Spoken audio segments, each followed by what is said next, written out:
Assalamualaikum warahmatullahi wabarakatuh.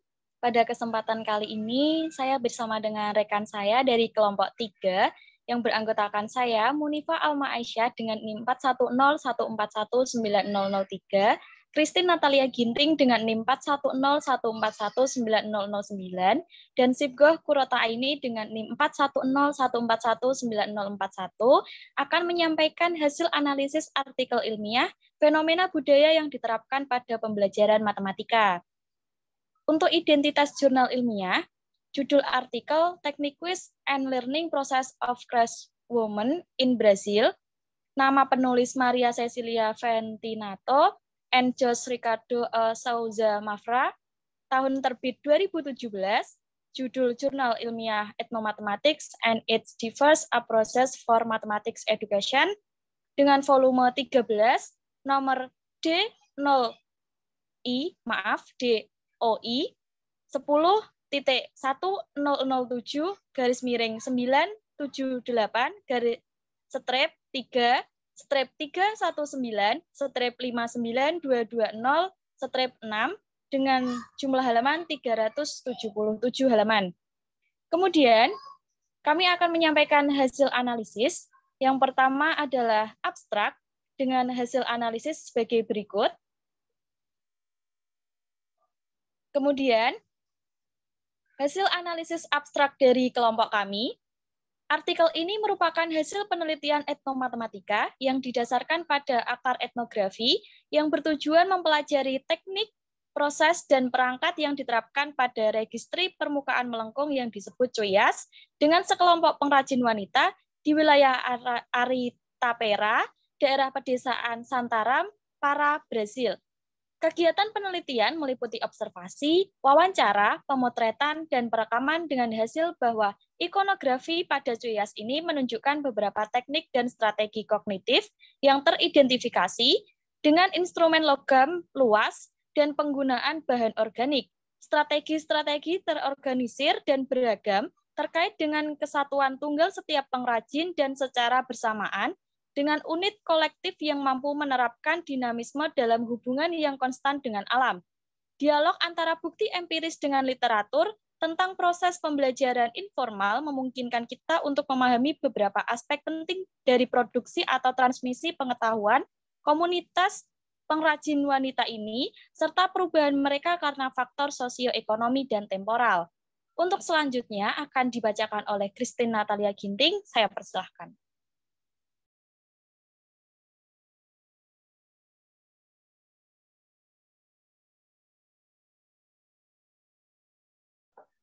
Baik, terima kasih.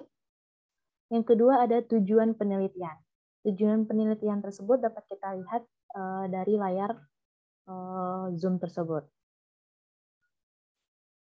Yang kemudian tujuan penelitian dari bahasa kalimat kelompok kami.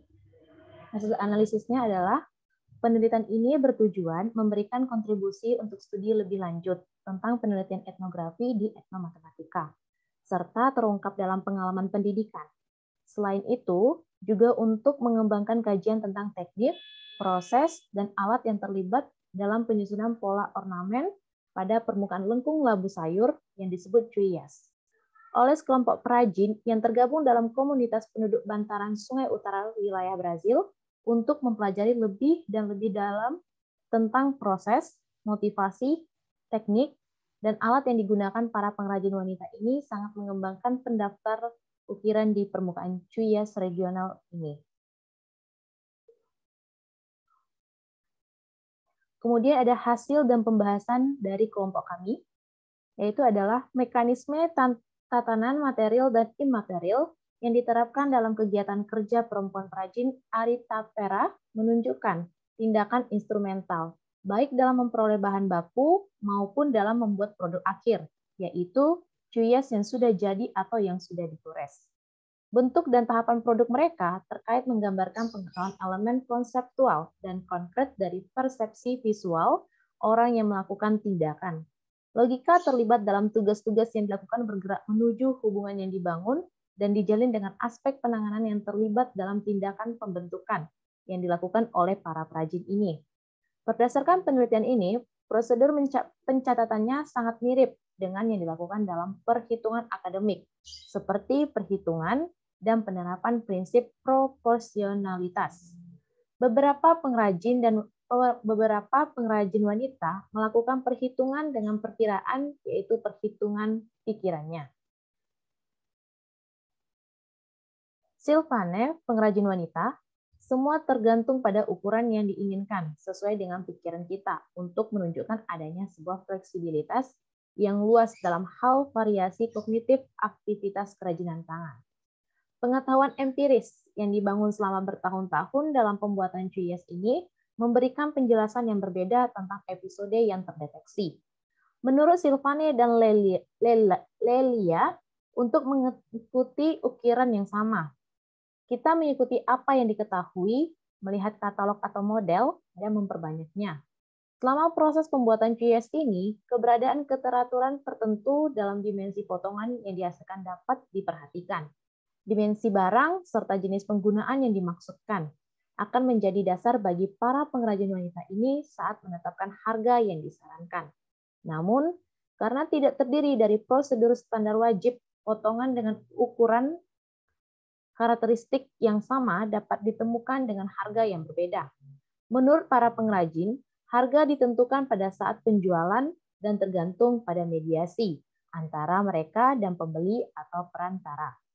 Ada variasi pada perangkat dan teknik yang diterapkan pada ukiran. Tampaknya organisasi imajiner dan kreatif kelompok pengrajin wanita menyediakan berbagai kemungkinan dalam mengidam dan menandai terkait dengan tujuan yang berbeda untuk cuias yang dihasilkan. Baik, selanjutnya akan dibacakan oleh Saudari Sipko. Kepada Saudari Sipko, dipersilahkan. Terima kasih. Berdasarkan penelitian, hampir seluruh kelompok menjalankan atau mengembangkan tindakan bersama-sama atau mendekati tindakan yang identik terkait dengan fase yang ditetapkan melalui proses konstruksi kegiatan mereka. Namun, argumen-argumen ini tidak memberikan kejadian aktual dari reproduktivitas tunggal terhadap dekorasi potongan, karena menganggap setiap pengrajin mengakui perilaku persepsi yang berbeda, yang dibentuk oleh sifat khas mereka sendiri, terlepas dari luas konteksnya. Bahwa elaborasi konstruksi kognitif diharapkan hanya berbeda pada bagaimana mereka melakukannya melalui strategi konstituen dari setiap kekhususan.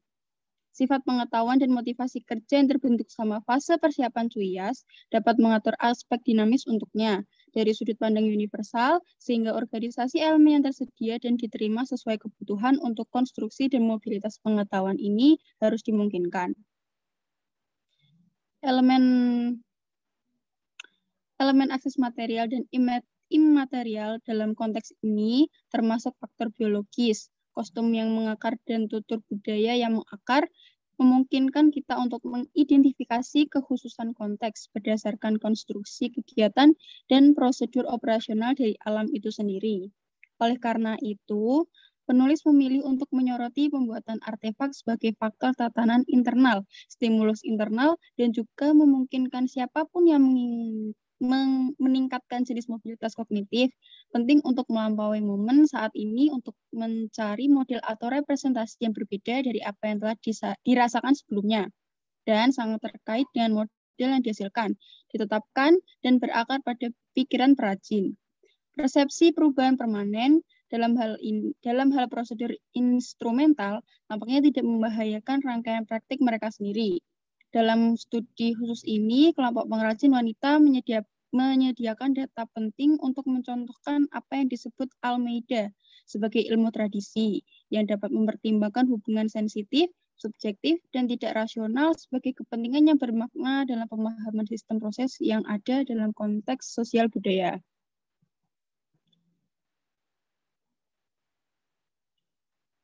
Pandangan transdisipliner dan holistik sangat penting untuk memahami hubungan ganda kuantitatif dalam konteks sosial, budaya, ekonomi, geografis, dan sejarah. Peneliti berpikir bahwa pengetahuan dan praktik budaya yang dibagikan oleh para siswa ini dalam kelompok asli mereka, ketika dimasukkan ke dalam kurikulum sekolah dapat berkontribusi pada keabadian dan pembaruan praktik-praktik dan pengetahuan tradisional dalam konteks asli mereka. Berbagai kemungkinan artistik dan investigasi teknis, strategis, dan material yang diterapkan mengarahkan pemikiran ke arah tujuan pedagogis masa depan yang terkait dengan etnomatematika, yang dibingkai khusus untuk kursus pelatihan guru. Lingkungan belajar yang ditempatkan di sekitar komunitas tepi sungai dekat Sentarempara dapat memanfaatkan prinsip-prinsip yang teridentifikasi dalam proses pembuatan CUIAS ini, sehingga dapat dibawa ke dalam kelas. Panduan ini bertujuan untuk bermitra dengan banyak mekanisme instrumentasi matematika lainnya, sehingga pengetahuan yang dikumpulkan dari pekerja para pengrajin ini dapat diubah menjadi organisasi tindakan pedagogis, sehingga dapat meningkatkan keterampilan dan kompetensi yang berkaitan dengan aspek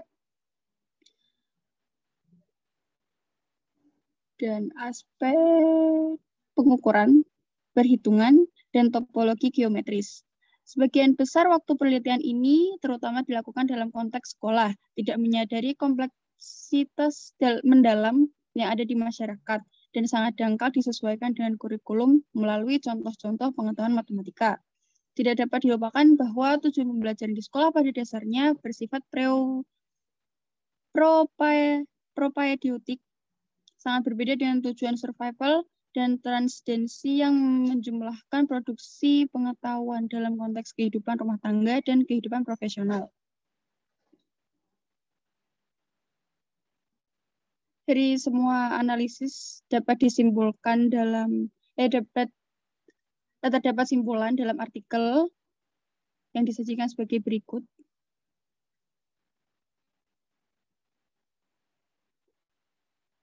Sehingga kami bisa menyimpulkan bahwa dari artikel ini adalah mekanisme tatanan material dan imaterial yang diterapkan dalam kegiatan kerja perempuan perajin Aritapera menunjukkan tindakan instrumental, baik dalam memperoleh bahan baku maupun dalam membuat produk akhir, yaitu CUIAS yang sudah jadi atau yang sudah digores. Tentu dari tahapan produk terkait menggambarkan mereka pengetahuan elemen konseptual dan konkret dari persepsi visual orang yang melakukan tindakan. Studi ini dikembangkan melalui kerja lapangan dan terdiri dari deskripsi rinci tentang pembuatan CUIAS. Hal ini melibatkan deskripsi rinci tentang aktivitas kelompok kerja, sumber daya yang diterapkan, teknik instrumental, dan karakteristik intrinsik pengetahuan dari kelompok ini. Fokus utamanya terletak pada studi proses, motivasi, teknik, dan instrumen yang diterapkan pada permukaan melengkung bernama CUIAS di wilayah tersebut. Penyelidikan ini di bawah prinsip-prinsip program etnomatematika memungkinkan kita untuk mengetahui unsur-unsur pengaruh atas rangkaian aspek dalam realitas pengajaran matematika, terutama ketika mempertimbangkan aspek yang terkait dengan realitas seperti kehidupan, di mana siswa berada, dan akuisisi pengetahuan matematika. Pendekatan tersebut dapat dibahas dalam hal interlokusi, diskusi, dan pemahaman metode prosedural pemecahan yang berbeda dari kegiatan serupa, baik formal maupun informal. Dari analisis artikel tersebut dapat kita dapat berkomentar bahwa karya para perajin wanita yang diproduksi sudah menyangkut perkembangan banyak aspek terkait dengan semacam logika matematika yang ada dalam kegiatan instrumental yang diidentifikasi dalam pekerjaan dengan CUIAS. Aspek tersebut memungkinkan kita untuk membuat pertimbangan tentang aspek tindakan manipulatif pemodelan. Dalam penelitian tersebut, prosedur yang digunakan tidak jauh dari perhitungan akademi yang diidentifikasi. Prinsip-prinsip yang ada dalam etnomatematika berbasis budaya dalam artikel tersebut dapat dijadikan sebagai metode pembelajaran di sekolah, baik formal maupun informal. Selanjutnya saya kembalikan ke Alma. Baik, terima kasih Christine, Natalia, dan Sibah. Sekian pemaparan hasil analisis dari kelompok kami. Mohon maaf apabila ada kekurangan dan salah kata. Sekian, wassalamualaikum warahmatullahi wabarakatuh. Terima kasih.